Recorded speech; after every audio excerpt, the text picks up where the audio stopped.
అయిందని చెప్పేసి మనకు రిపోర్ట్స్ కూడా వచ్చాయి, చెప్పడం జరిగింది.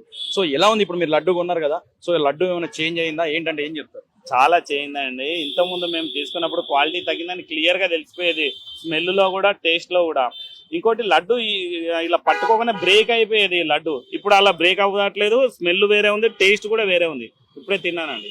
ఇది ఇంకోటి మాకు సెంటిమెంట్, వెంకటేశ్వర స్వామి అంటే సెంటిమెంట్. ఈక్వల్ గా లడ్డు కూడా సేమ్ అంతే సెంటిమెంట్.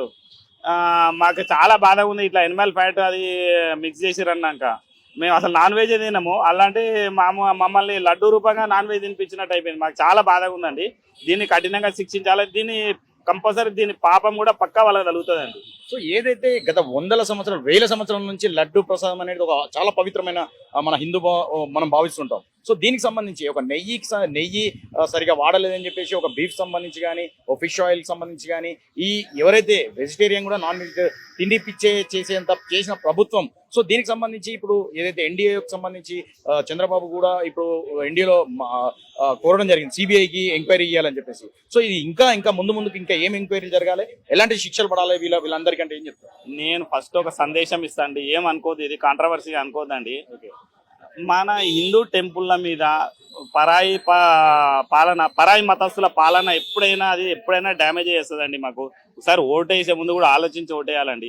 ఇంకోటి హిందూ టెంపుల్స్ మీద కూడా పరాయి మతస్థుల పరిపాలన కూడా ఉండదు. హిందూ టెంపుల్స్ అనేది ఎట్లా అంటే ఇండివిజువల్ గా ఉండాలండి. ఇప్పుడు ఎట్లయితే మసీదు చర్చ్ ఎలా ఉంటుందో సేమ్ హిందూ టెంపుల్స్ ను కూడా గవర్నమెంట్ నుంచి కాకుండా ఇండిపెండెంట్ గా ఉంటే అప్పుడు మన పవిత్రత మనం కాపాడుకుంటాం. ఎంతసేపు గవర్నమెంట్ ఉండేసరికి ఏమవుతుంది, ఈ పరాయి మతస్థులు వచ్చేసరికి ఏమవుతుంది అని మనల్ని ఆటోమేటిక్ గా మనల్ని డిగ్రేడ్ చేయడానికి ఆలోచిస్తారు. ఒకసారి జనాలు కూడా ఆలోచించి ఓటేయాలండి.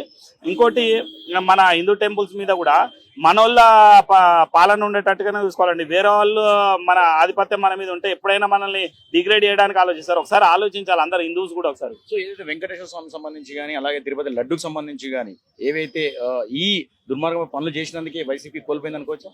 ఏమో అది 100% కలియుగ వెంకటేశ్వర స్వామి అది పాపం అనేది ఎవరికైనా తగులుతుంది. ఇంకోటి ఇప్పుడు ఈ కలియుగంలో మరీ తొందరగా తగులుతుంది. నాకు ఇప్పుడు ఈ రిపోర్ట్స్ ఇవన్నీ చూసిన తర్వాత నాకు తెలిసి అదే పాపం తగిలింది అనుకుంటున్నాను నేనైతే. సో దీనికి కఠిన చర్యలు ఏం తీసుకోవాలంటే ఏం చెప్తారు? ఏం లేదండి, వాడిని చంపేయాలి. సింపుల్ అండి, చంపేయాలి. ఇంకేం లేదండి, చంపేయాలి. అదే కరెక్ట్. ఇంకోరు చేయకుండా అవుతారు. ఒకసారికి ఇదే కఠిన శిక్ష ఉండాలి. ఎలా అయితే దుబాయ్లా కువైట్లలో ఎట్లా చంపేస్తారో ఇది సేమ్ ఇది కూడా వాళ్ళని కూడా చంపేస్తే ఇంకోసారి వాళ్ళని చేయడానికి వెనక ముందు అవుతారు. లేదంటే ఇది లీనియన్స్ తీసుకొని ఇంకోళ్ళు కూడా చేయడానికి ఈజీ అయిపోతుంది. ఏముందిలే మళ్ళీ కోర్టుకి వెళ్తారు, బెయిల్ తీసుకొస్తారు, మళ్ళీ మామూలుగా ఉంటుంది. ఇలాంటి వాళ్ళని చంపేయడం ఒకటే కరెక్ట్ అండి. ఏదైతే లడ్డుకు సంబంధించి అభివృద్ధి అయింది కదా, దీనిపై ఏం చెప్తారు? ఇది లడ్డు వివాదం కన్నా రాజకీయ వివాదం అంటే బాగుంటుందేమో. ఎందుకంటే ఏ